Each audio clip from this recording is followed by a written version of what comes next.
नमस्कार दोस्तों, आज 8 अगस्त है। देश की आज़ादी में आज का दिन बहुत ही महत्वपूर्ण है। आज ही के दिन 8 अगस्त 1942 को राष्ट्रपिता महात्मा गांधी ने अंग्रेज़ों के खिलाफ भारत छोड़ो आंदोलन का शुभारंभ किया था। आंदोलन को धार देने के लिए महात्मा गांधी ने करो या मरो का नारा दिया था। दोस्तों, वैसे तो देश 15 अगस्त 1947 को स्वतंत्र हुआ, लेकिन देश के 3 स्थान ऐसे हैं जो 1942 में ही अंग्रेज़ों भारत छोड़ो आंदोलन के दौरान स्वतंत्र हो गए।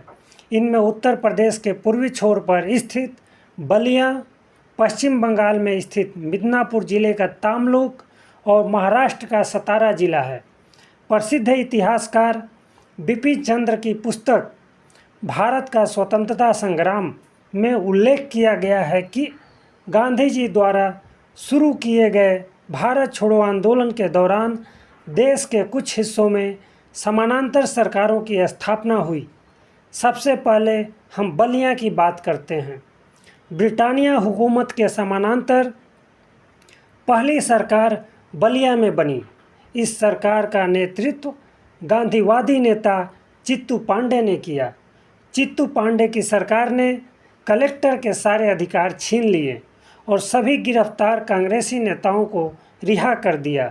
हालांकि उनका प्रभुत्व ज़्यादा दिन तक नहीं चल सका। शीघ्र ही अंग्रेजी फौज वहां पहुंच गई। बीबीसी के मुताबिक 11 अगस्त को बलिया में 15,000 लोगों का एक भारी जुलूस निकला था, जिसका एक जत्था जिला अदालत की ओर जा रहा था। इसे रोकने एक मजिस्ट्रेट को लेकर पुलिस पहुंची और इधर से पत्थर चले तो उधर से गोलियां। 100 से अधिक छात्र घायल हुए तथा एक छात्र शहीद हो गया। 14 अगस्त तक आंदोलन ऐसे ही चलता रहा। छात्रों ने स्थानीय रेलवे स्टेशन को जला दिया और अदालत में भी तोड़फोड़ की। रसड़ा सब डिवीज़न में खजाने और फिर थाने पर आक्रमण किया गया और राष्ट्रीय झंडा फहरा दिया गया। भीड़ बैरिया थाने पहुंची तो थानेदार राम सुंदर सिंह ने झंडा तो फहराने दिया, लेकिन हथियार के लिए अगले दिन का बहाना किया। अगले दिन जब जनता पहुंची तो थानेदार ने धोखा दिया और गोलीबारी में 19 लोग मारे गए।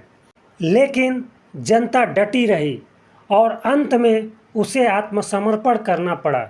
ऐसा ही धोखा नायब तहसीलदार रसड़ा आत्माराम ने भी किया था, जिसमें 3 लोग मारे गए और कई घायल हुए। लेकिन जनता के जोश के आगे वह भी नहीं टिक सका।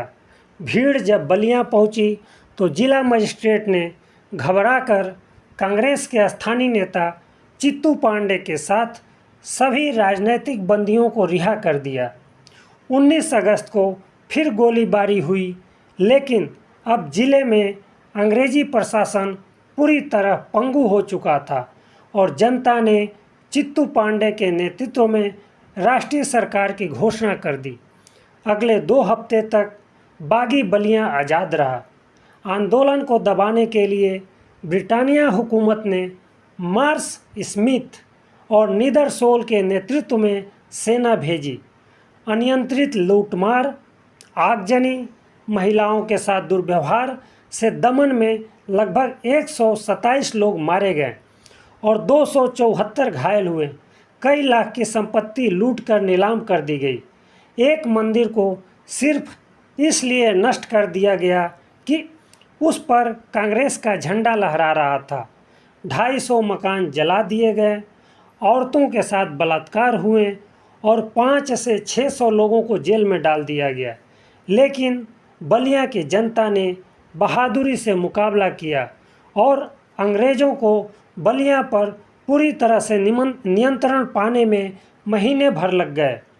चित्तू पांडे की तलाश में कई गांव जला दिए गए, लेकिन वह अंग्रेज़ों के हाथ नहीं आए। बलिया के इस आंदोलन का असर बगल के गाजीपुर पर भी पड़ा और 19 अगस्त से 21 अगस्त तक गाजीपुर भी आज़ाद रहा। क्रूरता और दमन की कहानी वहाँ भी दोहराई गई। 167 लोगों की हत्या, 3000 लोगों की गिरफ्तारी और 32 लाख रुपए की संपत्ति नष्ट करके ही गाजीपुर पर फिर नियंत्रण स्थापित किया जा सका। इसी तरह पश्चिम बंगाल के मिदनापुर जिले के तामलुक नामक स्थान पर 17 दिसंबर 1942 को जातीय सरकार का गठन किया गया। उसका अस्तित्व सितंबर 1944 तक रहा। जातीय सरकार अर्थात राष्ट्रीय सरकार ने बड़े पैमाने पर तेजी से राहत का काम चलाया, स्कूलों को अनुदान दिए और एक सशस्त्र विद्युत वाहिनी का भी गठन किया। आपस में समझौता करने के लिए अदालतें बनाई गईं और अमीर लोगों का अतिरिक्त धन गरीबों में बांट दिया गया। चूँकि तामलुक की भौगोलिक स्थिति कुछ अलग थी, इसलिए यहाँ समानांतर सरकार ज़्यादा दिन चली। बलिया व तामलुक के अलावा सतारा में भी स्वतंत्र आंदोलन की लपटें काफ़ी तेज थीं। आंदोलन के पहले चरण में सरकार के स्थानीय मुख्यालयों में हजारों लोगों का जुलूस निकाला गया। इसके बाद डाकघरों पर हमला, बैंकों की लूट, टेलीग्राफ के तारों को काट देना आदि का सिलसिला शुरू हुआ। यहाँ वाई.बी. चौहान सबसे महत्वपूर्ण नेता थे। यहाँ सबसे लंबे समय तक समानांतर सरकार चली। यहाँ पर रॉबिन हुड शैली में बैंक डकैतियाँ डाली गईं, शराबबंदी लागू कर दी गई और गांधी विवाहों का आयोजन